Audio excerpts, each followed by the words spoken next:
నమస్తే సాయిరామ్. సమర్థ సద్గురు సాయినాథ్ మహారాజ్కి జై. మన సాయి భక్తులందరికీ నమస్తే అండి. అందరూ ఎలా ఉన్నారు, ఏం చేస్తున్నారు?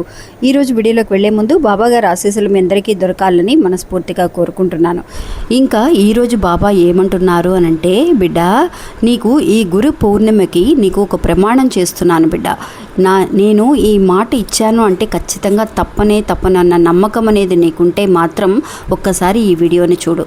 నేను ఏం చెప్పబోతున్నాను, నీకు ఎలాంటి ప్రమాణాన్ని చేయబోతున్నాను అనేది నీకే అర్థమవుతుంది అని చెప్పి ఒక గొప్ప సందేశంతో ఈరోజు బాబా మన ముందుకు వచ్చారండి. ఇంకా బాబా ఏమంటున్నారో తెలుసుకుందామో. తెలుసుకోవడానికి ముందుగా మీ అందరికీ తెలుసు కదండి, కొత్త వాళ్ళు ఎవరైనా వస్తే మన ఛానల్కి సబ్స్క్రైబ్ చేసుకొని చూడండి. వీడియో నచ్చితే ఒక చిన్న లైక్ చేసి మీ ఫ్రెండ్స్కి కూడా షేర్ చేయండి. ఇంకా గురు పౌర్ణమి అండి. గురు పూర్ణిమ అంటారు చాలామంది, గురు పౌర్ణమి కూడా అని అంటారు, వ్యాస పౌర్ణమి అని కూడా మనం అనొచ్చు. ఇది 29వ తారీఖు రేపు అంటే మనకి బుధవారం నాడు ఈ పౌర్ణమి రావడం అనేది జరిగిందండి. అందువల్ల అలాంటి రోజున మన పెద్దవాళ్ళు ఎవరైతే కనుక ఉన్నారో, మన గురువులు ఎవరైతే ఉన్నారో, మనం ఎప్పుడూ కూడా అండి మన చెయ్యిని పట్టుకొని నడిపిస్తూ మనకు ఒక గురువుగా మనల్ని ముందుకు తీసుకువెళుతున్న మన బాబాని గుర్తు చేసుకుంటూ ఆయనకి ధన్యవాదములు తెలియచేస్తూ, ఆయనకి ఎన్నిసార్లు ధన్యవాదములు తెలియచేసినా తప్పులేదండి.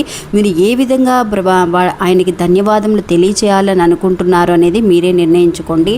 అంటే బాబాని పొద్దున్నే ఆయనకి అభిషేకం చేయటం కానీ, బాబా గుడికి వెళ్ళటం కానీ, మీకు ఇష్టమైన ప్రసాదం చేయటం కానీ, ఆయనకి ఇష్టమైన ఇంకొక విషయం కూడా ఉందండి. బాబాకి గురు పౌర్ణమి రోజున గుడిలో చాలా విశేషంగా చేస్తారండి. చాలామంది పిల్లలకి, చిన్న పిల్లలు ఎవరైతే ఉన్నారో వాళ్ళందరికీ కూడా వాళ్ళ చదువుకి తగిన విషయాలని అక్కడ గుడిలో అరేంజ్ చేస్తూ ఉంటారండి. అంటే చిన్న పుస్తకాలు అనేవి వాళ్ళకి బహుమానంగా ఇవ్వటం కానీ, పెన్ను రాయటానికి పెన్నులు కానీ, స్లేట్ కానీ అలాంటివి చదువుకునే పిల్లలకి మీరు సహాయం చేయగలిగితే నిజంగా ఒక గురువుగా బాబా సంతోషిస్తారు అనేది మనందరికీ తెలిసిన ఒక విషయం అండి. అందువల్ల మీరు మీ పిల్లలతో ఇలాంటి సహాయాన్ని అంటే ఇలాంటి దానాన్ని మీరు చేయించగలిగితే నిజంగా వాళ్ళకి కూడా ఫ్యూచర్లో చాలా వరకు కూడా వాళ్ళ లైఫ్కి అనేది ఎలాంటి ఒక దారి చూపించాలనేది బాబా చాలా చక్కగా చూపిస్తారండి.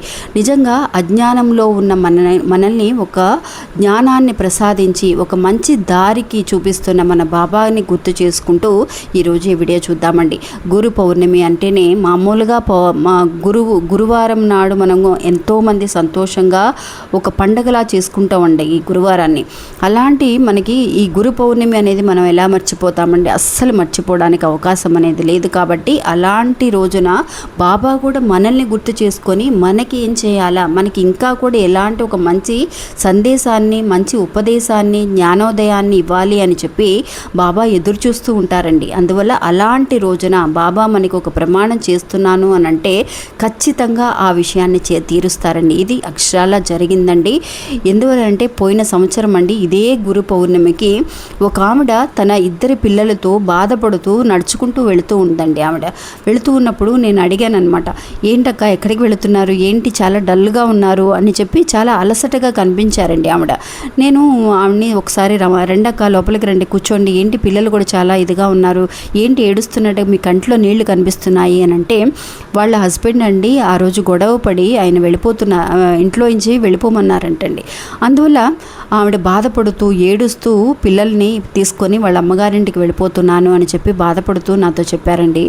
అండ్ చాలా బాధ అనిపించిందండి. ఆ రోజు గురు పౌర్ణమి, ఖచ్చితంగా ఆ రోజు ఆవిడికి కూడా బాబా అంటే చాలా ఇష్టం. కాకపోతే పెద్దగా నేను పూజలు చేసింది లేదక్క అని అన్నప్పుడు నేను అన్నాను, అమ్మ ఈరోజు చాలా మంచి రోజు, మీరు కూడా బాబా ఫోటో ఆవిడ స్టేటస్లో ఎప్పుడూ పెడుతూ ఉంటారండి. నేను చూసి అన్నానమ్మా, మీకు బాబాని నమ్ముకున్నారు కదా, మీరు అస్సలు బాధపడకండి. ఇదే గురు పౌర్ణమి అంటే వచ్చే సంవత్సరానికి ఖచ్చితంగా మీ వారిలో మార్పు వస్తుంది. ఈరోజు గుడికి వెళ్ళండి, మీరు ఎక్కడికి వెళ్ళాల్సిన అవసరం లేదు అని అన్నప్పుడు ఆవిడ అన్నారు, అక్క నేను ఇలానే బాబాని చాలాసార్లు అడిగాను అక్క, నా జీవితంలో మార్పు రాలేదు అని ఆవిడ బాధపడినప్పుడు నేను అన్నాను, ఈ ఒక్కసారి నా మీద నమ్మకంతో మీరు ఈ గురువారం నాడు పిల్లల్ని తీసుకొని ఈరోజు సాయంత్రం మీరు గుడికి వెళ్ళండి అమ్మా అని అన్నప్పుడు, ఇంకా అక్క సాయంత్రం దాకా ఎందుకు అక్క, నేను ఇప్పుడే వెళతాను, గుడిలోనే వెళ్ళి కూర్చుంటాను అని చెప్పి ఆ రోజు అండి ఉదయం అండి ఆ రోజు నాకు కనిపించారనమాట. ఆ రోజు ఇంకా చెప్పంగానే బాబా గుడికి వెళ్ళారు. వెళ్ళి అక్కడ కూర్చొని బాబాని నీకు మనసులో ఏదైతే ఉందో మీరు చెప్పాలని అనుకుంటున్నారో అవన్నీ కూడా మీరు బాబాతో మాట్లాడండి, పిల్లల్ని కూడా తీసుకొని వెళ్ళండి అని అన్నప్పుడు ఆవిడ నిజంగా అసలు ఆవిడ కృతజ్ఞతలు మళ్ళీ నాకు ఎలా చెప్పారో అనేది కూడా నేను చెప్పలేనండి. అంత హ్యాపీగా వాళ్ళ జీవితం అనేది మారిపోయింది.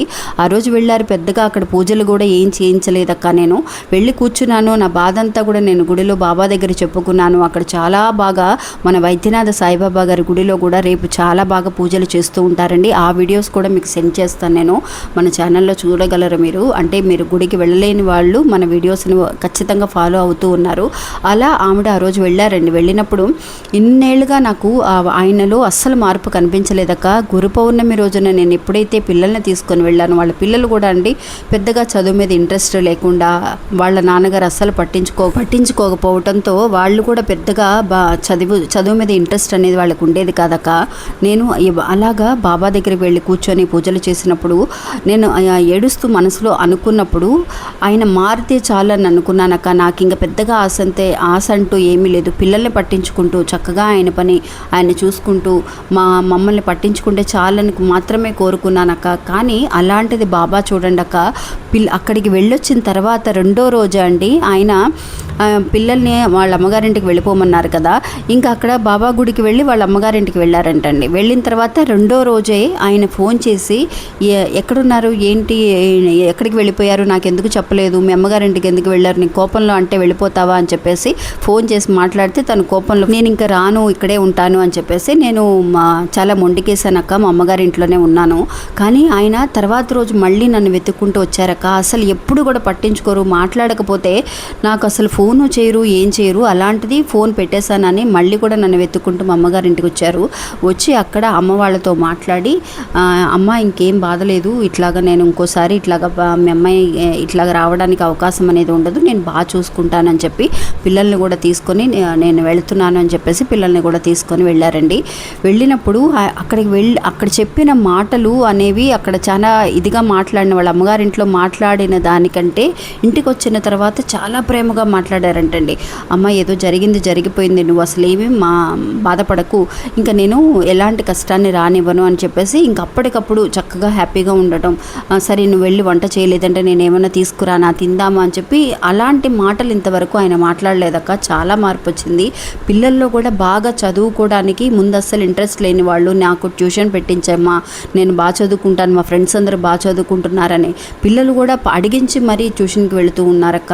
చాలా పవర్ఫుల్ ఆ రోజు గురు పౌర్ణమి రోజున నా పిల్లలకి కానీ నాకు కానీ బాబా ఇచ్చిన సందేశం అనేది, అంటే ఎప్పుడైతే ఒక గురువుగా నన్ను ముందుకు నడిపిస్తున్నారో అని చాలా సంతోషపడేదాన్ని. అలాంటిది ఈ గురు పౌర్ణమి రోజున నాకు ఇలాంటి ఒక జ్ఞానోదయాన్ని బాబా ప్రసాదించారు అని అంటే నిజంగా ఒక విమోచనం అండి ఆ గురు పౌర్ణమి రోజున వాళ్ళ మొత్తం కుటుంబానికి కూడా. అందువల్ల మనకి మాత్రమే కాదండి, బాబా ఎప్పుడు కూడా గురువుగా ఉండి మనల్ని మన కుటుంబాన్ని కూడా కాపాడుతూ ఉంటారు. అందువల్ల ఇలాంటి ఒక ప్రమాణం మనకు చేస్తున్నారండి ఈ గురు పౌర్ణమి రోజున.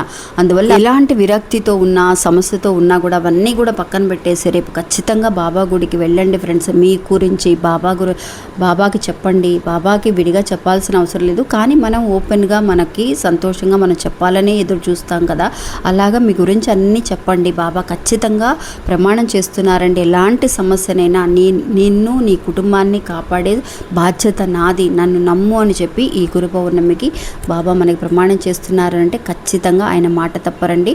ఈ విషయం మనందరికీ తెలిసిందేనండి. అలాగే ఇప్పుడు ఇస్తున్న ఈ ప్రమాణాన్ని కూడా ఖచ్చితంగా బాబా కాపాడుతారు. ఇంక ఇది ఫ్రెండ్స్ ఈరోజు మన వీడియో. ఈ వీడియో కూడా మీ అందరికీ ఒక నమ్మకాన్ని, ధైర్యాన్ని ఇస్తుందని అనుకుంటున్నాను. నచ్చితే ఒక చిన్న లైక్ చేయండి. నమస్తే, సాయిరామ్.